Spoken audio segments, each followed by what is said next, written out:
Hi, I'm Linda. I want to tell you about the time I had to compete with my mom for my crush's attention.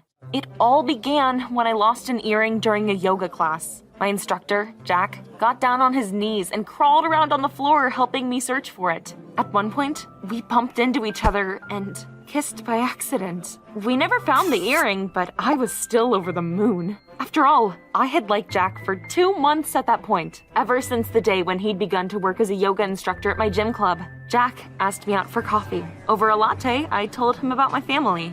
My dad worked as a jeweler and gave me and my mom a cool piece of jewelry every holiday for gifts. So, over the years, I had accumulated a lot of jewelry. But the lost earring was especially precious to me. Those earrings were my dad's very first gift. He'd given me those earrings right after my ears had gotten pierced. Jack promised he'd keep looking, and we moved on to other topics. From that day on, Jack and I became a couple. A month later, I decided to introduce him to my parents, and I invited him over. I was terribly worried. After all, he was the first guy I'd ever brought to my house. And for some reason, my mom didn't like my boyfriend. She acted weird at the table. She didn't talk, ate a lot, and kept looking at her phone. In the end, I couldn't stand it, so I called her into the kitchen, saying I wanted to make more lemonade. Mom, what is the matter with you? Do you not like Jack or something? I'm sorry, honey. He hasn't done anything wrong. It's just that your dad hasn't come home for dinner again, even though this is such an important day for you. I decided to finish my dinner as soon as possible and take Jack to my room to watch a movie. However, when we came back with fresh lemonade, Jack took matters into his own hands. He handed my mom a certificate for yoga classes as a thank you for her hospitality. Mom was so happy that she finally started to talk to Jack and put more food on his plate. Now it looked like they were finally getting to know each other. Long story short, I was happy. If only I had known how it would end. The next day, my mom and I went to Jack's yoga class. I would never have thought my mom was so stiff. She couldn't even do the simplest asanas. At first, Jack tried to explain everything using words. But when those attempts failed, he had to help my mother stretch. He was paying way too much attention to her, and soon that started to bother me. I started making mistakes on purpose, but Jack was too engrossed with her to notice. After class, I told him about how it made me uncomfortable. Jack was surprised. Wait, what? I just wanted your mom to like me. There's nothing wrong with that. So I calmed down, and Jack and I spent the whole evening together. In the morning, I regretted having walked along the embankment without a cardigan on. My throat hurt, and I had a slight fever, so I decided I would skip college for the day and stay home. After taking some medicine, putting on headphones, and sitting by the windowsill with my notebook, I started to compose poems for my mother's birthday. I got so carried away, I didn't pay attention to anything happening around me. But after finishing the next few lines, I looked out my window and saw my Jack. He was coming out of our house. Huh? But what was he doing here? I took off my headphones and I ran downstairs. Mom was happily putting a bouquet of roses in a vase.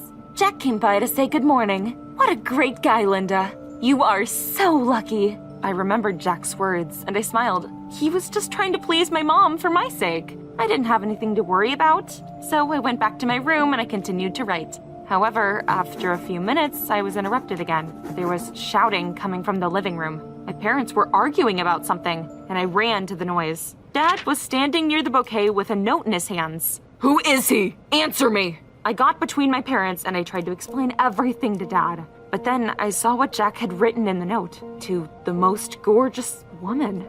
I suddenly felt dizzy. Giving a compliment like that to your girlfriend's mom was a little strange. So I ran outside and I took a deep breath. Okay, Linda, calm down. There had to be an explanation for this. I called Jack. Why haven't you given me flowers like that? Or given me compliments? Why would you even come to my house if you thought I wouldn't be there? Jack went ballistic after such questions. He accused me of not appreciating his efforts at all, and constantly finding fault with him for everything he did. He said he'd been trying to charm my mom so she would let me go on vacation with him. But I didn't believe that, and we had a big fight. It was even bad enough that I decided I wouldn't go to yoga class that evening, and instead I would watch TV in the living room. But my mom wasn't gonna skip the class. She came downstairs wearing new, tight sportswear with a deep neckline. Was she wearing that for Jack? I decided I would see how they interacted without me around. So I got a taxi and I followed my mom's car. I also put some stones under the windows of the gym, and when the class began, I looked in the window. What I saw, I had not been expecting. Jack and my mom were alone. No one else was in the studio. What would you do if you were me? I came home and I told Dad everything, but he said I was worried over nothing. My boyfriend couldn't possibly be hitting on my mom. So to make sure of that, Dad suggested we invite Jack to Mom's birthday party. I didn't want to text Jack first. The next day, he came by and asked me to forgive him for his rudeness, and he handed me a gift as an apology, an iPhone 13. But it was way too early to rejoice. First, I needed to get to the bottom of what was going on. So, why were you and Mom alone yesterday? Where were all the other girls? I was very worried about our fight, so I canceled the class. But I forgot to include our newest member, your mom, in the newsletter. That's why she still came to the gym. I couldn't just tell her to leave. That would have been rude. Well, that sounded like the truth. I hugged Jack and accepted the iPhone, and it was amazing. The camera was absolutely fantastic. I started running around the house, taking photos of everything. Flowers, my cat, a sofa, a dressing table.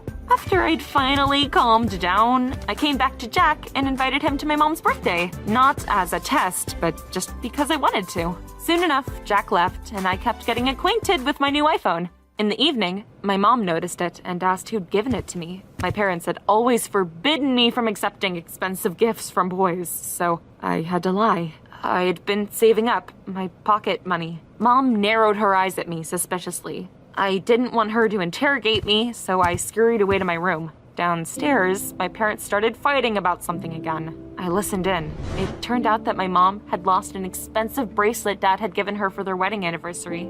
I just put on my headphones and fell asleep. The next morning was busy.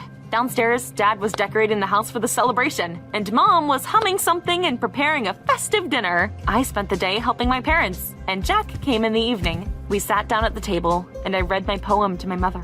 I didn't think it would have moved her so much. Mom even burst into tears and left the table to wipe off her running mascara. Jack went with her. I decided I would see what they were up to. I tiptoed into the kitchen and cautiously peeked around the corner. Mom was chatting with Jack about something near a giant cake. I saw her dip her finger into the cream and taste it. Jack didn't take his eyes off her. It looked way too... I decided I would call my dad so he could see this for himself. But he'd locked himself in his office and was talking to some important client. I didn't know what to do. Mom and Jack weren't really doing anything wrong. I had nothing I could accuse either of them of, really. But their relationship really bothered me. I decided I would fight for Jack's attention in every possible way. So, the next day, I took all the money I had left in my piggy bank and I bought myself a gorgeous red dress. When I came back home with a branded bag, my mom showed me an empty jewelry box. How could you? You stole from your own mother to buy gadgets and clothes? I tried to explain to my mom that I didn't take anything. Jack had been the one to give me the iPhone, but she didn't believe me. We had never had such a big fight before. I didn't want to live with my mom anymore, so I moved in with Jack without even packing anything. And I was in for a very unpleasant surprise. My boyfriend turned out to be a real slob. His apartment was dusty, every room littered with junk. I couldn't live in such a mess. So I figured the first thing I would do was clean up. I opened a drawer and I found my earring, the one that I'd lost during the yoga practice. But what was Jack doing with it? I went up to him and I showed him my find. Jack hurried to explain. I found it in the gym a few days ago and I just forgot to give it to you. Of course, I didn't believe him. My earring, the loss of my mother's jewelry, there were too many strange coincidences.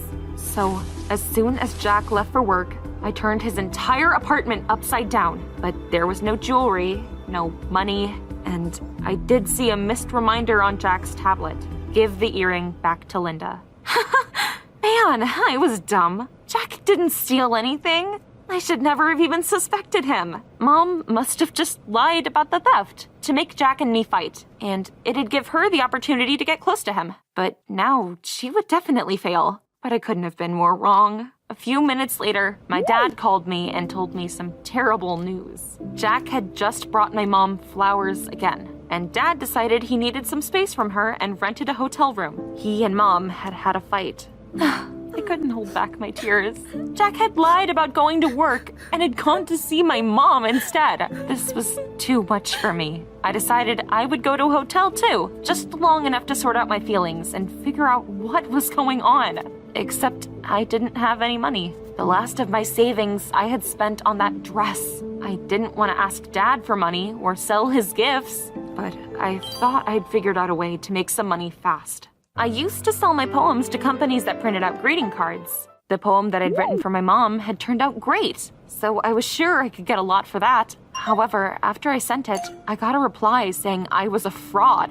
I Googled a few lines of my poem, and I banged my fist on the keyboard out of anger. My verse had gone viral on social media, and only one person could be responsible for that, and they wouldn't get away with it. I went home and I trashed the place. I broke my mother's favorite vase, dishes, destroyed her paintings. Mom clutched her head and watched in silence. I was so angry I couldn't control myself. What? You don't like it when others touch what's yours without permission? No? Well, neither do I. I hate you. In tears, I went back to Jack's place and told him everything that had happened. I used the opportunity to tell him not to see my mom anymore. After all, I no longer cared about her opinion, so there was no reason for Jack to try and make her like him. He agreed, and I calmed down a little bit. However, that same evening, I saw him packing his bags in the bedroom. Where are you going? What? I didn't tell you? I was asked to give a yoga masterclass at the Capitol. I didn't remember that. I'd probably just been too exhausted because of that whole mess with my mom. So I helped Jack pack his things, and I went to the airport with him. When we were standing in the queue for registration, some girl came up to us and just started staring at Jack. Why was everyone bothering him? I was just about to chase her away, but the girl suddenly pounced on him. She started slapping him and shouting curses. She called Jack by another name, Tom. I barely managed to drag that hysterical girl off my boyfriend. Stop! You're mistaking him for someone else. His name isn't Tom, it's Jack. But the girl showed me a selfie with a guy that looked a lot like Jack, except he had a mustache, dark hair, and brown eyes. I'm Helen. Trust me, I spent 6 months looking for him. He became my boyfriend, got me to trust him, and stole from my family. And then he changed his appearance and left for another country. No, my Jack, he's... But I didn't have time to finish. Jack, Tom, or whatever his real name was, dropped his suitcase and ran for the exit. Helen had been telling the truth. Jack had given me an iPhone on purpose because he knew how strict my parents were. He'd made me argue with my mom to distract us both from the fact he was stealing our stuff. My mom hadn't sold my poems. That had been him. Helen and I ran after Jack and saw him getting into a taxi outside. We stopped the first car we saw. I asked Helen to call the police and the driver to chase Jack's taxi. But the driver was going too slowly and following all the rules of the road. I couldn't let Jack get away. So I took my earrings off and I gave them to the driver. If you sell these, you'll have enough money to pay the fines and still have some left. And that worked. We drove at a breakneck speed and soon we saw Jack's car again. Our driver took a shortcut, drove out right in front of the taxi and blocked the road. But Jack wasn't even in the car anymore. He'd gotten out when we lost sight of him, and now he'd be hiding anywhere. This was the end. However, as it turned out, it wasn't time to give up yet. A police siren blared somewhere nearby. A blue light could be seen from somewhere behind the building at an intersection. The police were there. Helen and I ran there and saw Jack. The cops handcuffed him and led him to the police car. I walked up to Jack and I slapped him with all my might. Don't you ever come near me or my family again. My ex was taken to the police, and I came back home to tell my mom about everything. But she already knew. The cops had filmed everything and passed the recordings on to the local media. Mom hugged me and asked me for my forgiveness. She admitted that she'd only been flirting with my boyfriend because Dad had been way too busy with work and hadn't been paying any attention to her. Mom said that she had just wanted to make him jealous, but she had gone too far and Dad had left. That day, we finally made up. Soon, I convinced Dad to come back home, and I explained what Mom had been missing that whole time. Are you wondering what happened to Jack? He was sent to prison for fraud. And, of course, he was made to pay compensation for all the girls he'd robbed. There turned out to be 5 of us. Girls, do you know any of your boyfriend's secrets? Write them in the comments down below.